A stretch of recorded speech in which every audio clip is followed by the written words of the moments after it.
All right, welcome back to the Rush Hour Podcast. I'm your host, Frazier Smith, and I'm here with my co-host. Hey guys, I'm Eric Sizzle Sackface. And today we are going to be talking about Trap Dustshoot, which honestly is one of the most polarizing cards. So I'm going to start the timer. All right, right off the bat, some people consider this to be the best card in the format. I think it's brain control. We will talk about that separately. But for Trap Dustshoot, even if I don't think it's the absolute number one best card, I will say this. It is very apparent when you lose the game to Trap Dustshoot, probably more than any other card in the entire format. Yep. If I had to make a ban list, which is a whole other topic, but I would ban Dustshoot for sure. That card is just way too good, and it does not promote fair gameplay. It doesn't. In fact, I feel like a lot of times it's so unfair the way I goad people into playing their hand a certain way because of Dustshoot. For example, in the finals of YCS India against Oscar, I opened up Stratos, Dustshoot, Mirror Force. I set the two traps, summon Stratos, search, pass. Dustshoot immediately. I'm not one of those people that believes in holding it. I see his hand. He has Rhoda, Sirocco, a Raikou, and then he has Burial, Oppression, and Upstart Goblin. So I send back the Raikou because I want him to possibly get aggressive with the Rhoda for Greffer, send a Sirocco, and possibly do that. So I send back the Raikou, he shuffles his deck, and he actually goes like Rhoda for Greffer, play Upstart Goblin, then he goes special the Greffer, and I was like, oh, discarding the Sirocco, and he pitches Necro Gardener, which tells me that's the card he drew, and he sends value, summons the 2300 vanilla, and attacks my Stratos turn. This is first turn. This is the finals of the YC. This is for everything. The Giant JD. He attacks, I Mirror Force. His only two cards left are now Burial and Oppression. The game's over. Like the game's, and it ended because I specifically knew exactly what he had. So on the following turn, because I have Substoad in my hand, I have Raigeki Break too, but I didn't want to set it turn one because I was like, I'm not setting two traps when I have Mirror Force and Dustshoot, right? So I just set, I see the Raigeki Break, I go Stratos attack, I set Raigeki Break, and I pass. Because he has Oppression set too, by the way. Like he obviously set it. So he draws, he sets a monster, and I go draw, summon Substitute, effect. He goes Oppression, I go Raigeki Break. And the game truly ended. But all it has to say, Dustshoot allowed me to perfectly checkmate him in the finals. And if he had Dustshoot, he would have done the exact same thing to me because my hand was good, but it couldn't survive a Dustshoot. And a lot of hands in general just can't survive it. But what do you think about just like how ignorant that card is opening? It's unbelievably broken. Like I kind of think of it as, well, one, you have perfect knowledge. But two, I don't know if you play games like Hearthstone or like other games where digital card games where there's cards that like buff your hand, kind of like get +1/+1 to all your cards.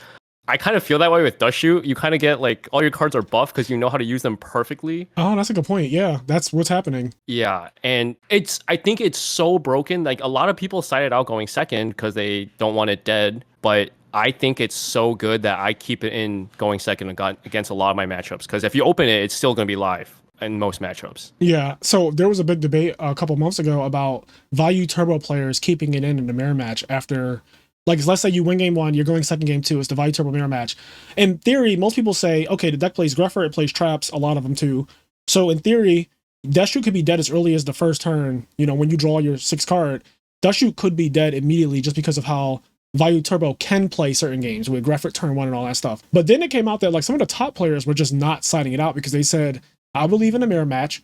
You just need to sack your opponent harder than they can sack you. Like Dark Arm, Burial, Return, and Dustshoot's in that conversation, of course. Yep. And you're of that school of thought too, I guess? Yes. Well, for two reasons. One, for the trap and Greffer thing, you specifically have to go Greffer, pitch, and set 2 back row. Yeah. For it to be dead. You have to use 4 cards. You can't use 3. So that doesn't happen often at all, really. I agree. Yeah. And then 2, well, the sacking, and then 3, I guess, actually is if your opponent goes Raikou or like T-set, whatever, just set Raikou, and you want to do like set Raikou back, you can set Raikou and Dustshoot because Dustshoot will bait out the Raikou, and then you send back the Caius, and you're kind of winning. Yeah, Dustshoot is a reversal card. You can absolutely reverse. I've had games where I was about to win because I drew the Caius, I need it, and then the Dustshoot happens when I, draw to 4 or whatever, and I'm like, oh my god, that is the worst case scenario right now. And Dustshoot exposes you too. Let's say your hand isn't good, because that's when it's the worst. It's the worst when your hand is kind of mid, but like you're playing in a way like you have it all, and your opponent they're not aware yet. But when they Dustshoot you and you have to reveal it, it's the worst feeling in the world to be like, damn, now he knows I don't have Gores. Because sometimes you play like, oh, I have Gores, I'm bluffing it. Once they see it's not there, bro, or God forbid they put it away, like they do see it and they put it away, and now they just know it's open season on you. You can't do anything. Like your hand's terror bad. Yeah, especially in decks that can go aggro fast like Blackwing Hero Beat, that's the worst. They just, like, you're on 2-3 turns probably. Yeah, Dustshoot, it's very polarizing, and I get it. You can draw it late. we've all had the dust shoot thing happen where you draw it after the fact, right? Like you draw it late and their opponent only has 1 or 2 cards, or you're getting beat down by a monster and you draw a dust shoot. It's the worst feeling in the world. Like it's terrible. But Yeah. I tell people that you really should be playing it in your deck just because it literally wins the game by itself.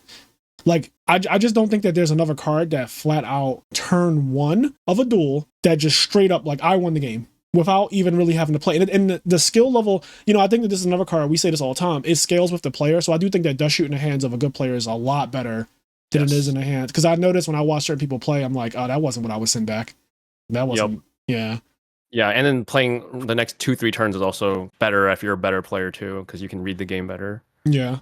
But I don't I do understand, but I will never not, I guess, judge people who don't main Dustshoot. The Yu-Gi-Oh is all about risk reward, and the reward you get for opening Dustshoot is unbelievably high. Yeah. And the risk of drawing it late game, like, yeah, that sucks, but it's not always the end of the world. Yeah, I can say that a lot of games where I open Dustshoot are just free for me. I had a really, really bad one at Nationals last year that I'll share.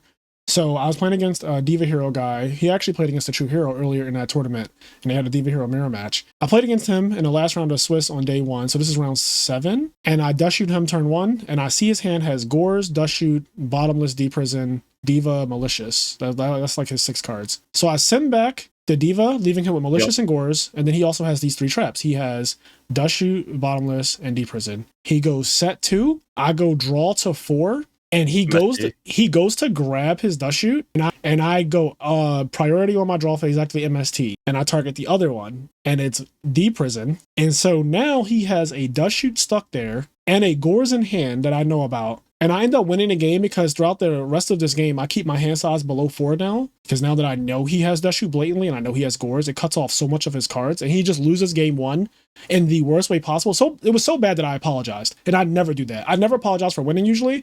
But like, I felt so bad the way it happened because it was like, bro, there was nothing he could have done to win that game. Like, it was just a non-game. And I guess that's the word. Like, Dustshoot creates 9 games. And I hate that feeling. I hate being on the other side of it. I like doing it to people, but like it's just not doesn't right. feel great, either. So obviously you're really good at memorizing hands because you just remember that hand card for card. So do you have a trick or anything, or do you specifically remember that game because it was so bad? No, so let's talk about this, because Dustshoot is a card that online people take notes. And Dueling Book, everyone writes in the chat like, this is their 6 card hand or whatever, or some people take a screenshot with their computer, and there's no way to police that. So there's no rule against taking notes. But in real life at Konami events, you are not allowed to take notes. So in real life, when I sit down in front of my opponent and I go Dustshoot and they show me their hand, I just memorize it because I've been playing Yu-Gi-Oh for so long. And I do think that I have somewhat of a photogenic memory when it comes to things that matter to me. And in a duel, only thing that matters to me is the outcome of this duel, which is winning. So like, and like certain scenarios, like the one I just described, the reason why I know his 6 card hands, because I just remember that exact feeling of what I was doing to him with the whole like, wow, you grabbed your Dustshoot to flip it in my draw phase, because that's just like a normal thing that people do. It's just unfortunate that like I see you doing that and I'm like, oh no, hold on, I'm using priority in draw phase because I know you have Dustshoot. Like I just saw it. So it's like on one hand, he was like, yeah, I can't be mad at you for what you did because like you did see my hand, like you saw the Dustshoot. So obviously you're going to draw phase priority MST and go to 3. But I just have like a really good memory for, I guess, Yu-Gi-Oh in general. Like I just memorize things really well for Yu-Gi-Oh purposes. But I don't have a trick. Like there's honestly no, I don't make like I know some people make an acronym like, Stratos and Substitute. Yeah. I don't do that. You just look for like 5 seconds and then just memorize it? Yeah, I just stare at their hand. Like if you ever see me play in person, like look at me at Nationals, I just stare at their hand and I go, put back Caius. They put back Caius, and then I just like photogenically remember, like, okay, you don't like repeat it in your head a few times, or like, wow. So what I do, and this has worked for me, is I will repeat the hand out loud like 3 times. Yeah. Oh, out loud. Like your opponent hears it too. Yes, my opponent can hear me, but I don't care, obviously. Like, yeah, it doesn't matter. Yeah, I Dustshoot you just now. Yeah. Joke's on you. So I repeat it like, because I was really bad, but then once I started doing this trick and then they put back their hand, I would repeat it again. And then it's very hard to not remember once I repeat it like 3-4 times, like out loud. I might try to Repeating do that. it in my head doesn't do anything. So I just forget. Yeah, I mean, I guess that in my head there is something happening because it's like a picture happening, but I'm not saying the names of the cards over and over like Gore, Stratos, Caius, blah blah blah. Like I'm not really doing that. But yeah, I mean everyone has their thing. Tell us in the comments, what do you do to memorize in person? Because you're not allowed to take notes. So you can't just like write their hand down or take a picture of it in person.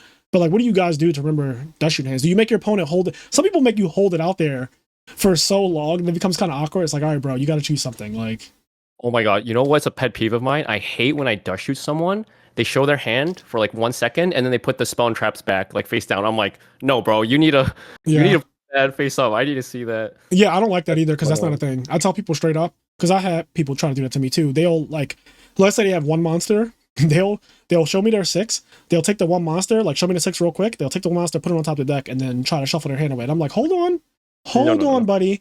I'm gonna memorize this. Like, okay, so you have Whirlwind, Icarus, blah blah. Like, we're gonna get this committed to memory. You're not just gonna put it away. I understand this sucks, and I also understand that you only have one monster technically, but like that's just not how the card works. Like, there's no rule saying that I have to speed it up because I only have one card that I can choose from. Like, that's not a thing. Unfortunately for you, I can look at your hand. I'm allowed to look at it. I'm allowed to not take notes, but I'm allowed to look at it. So I want to look at it. I want to verify that you don't have any other monsters in your hand, you know? Like that's if they want to be technical about it. But people in the past, people have taken their hand and like they've covered and they only showed you like these are orange cards and these are spells and they try to like cover like these are green and purple. Bro, I remember like at locals, people would try to do like the craziest stuff back. This is way back in the day. This is like over 10 years ago. But they would be like, these aren't monsters, so you can't see them. And I'm like, that's just not how that works. So ignorant. That's so funny. Yeah. What matches do you keep it in against? Like all the time. Dustshoot, like we could just talk about that for people who don't know. Frog Hero for sure. Yep. Your hand's always huge.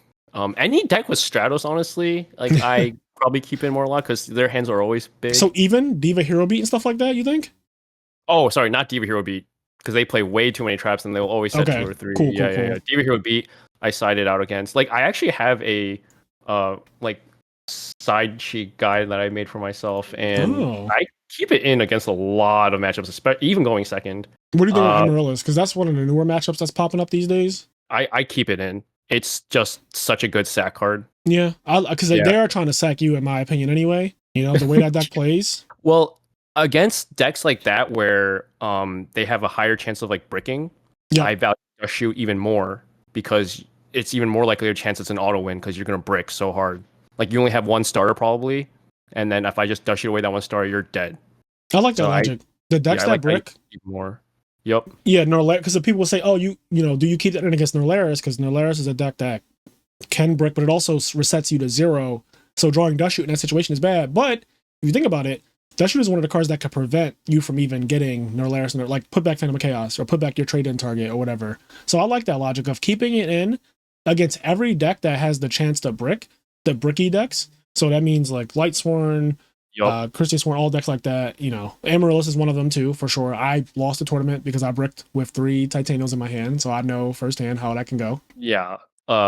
Christian Sworn, Lightsworn especially, like I feel like for my deck value, I already have such little side deck options for that deck, and it's already kind of a bad matchup, so I just have to sack, even going second. Yeah, I agree with that. What do you think about holding Dustshoot? Are you one of those people that... Hell no. Oh, okay. Thank you, God. I was scared that my co-host wasn't a real person. I was so afraid that you were one of those weird people who like, I need them to MST or Heavy Storm it so I can get like more value out of my Dustshoot. I think that if you're at our level, like the top level of player, just Dustshooting someone immediately is insane. Yes. I don't need any more value out of this card. I don't need it to be Dust Tornadoed. I don't need it to be Icarus attacked. I don't need it to be Caius. I don't need it to be MST'd or Heavied.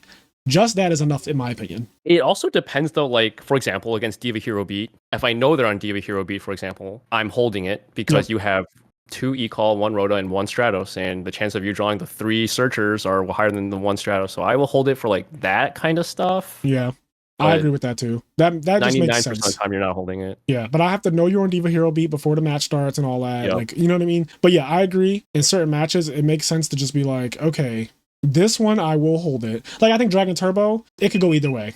It could actually go either way. But, all right, well, there's our time. I hope you guys did enjoy this episode of Rush Hour. Let us know what you guys think about Dustshoot. Do you feel like it's an auto include? Do you not play it? Are you one of the people who does play it? Do you hold it? Do you not hold it? You know, let us know what all the things we talked about with that card in this episode. How do you feel? And we will catch you in the next one. Peace.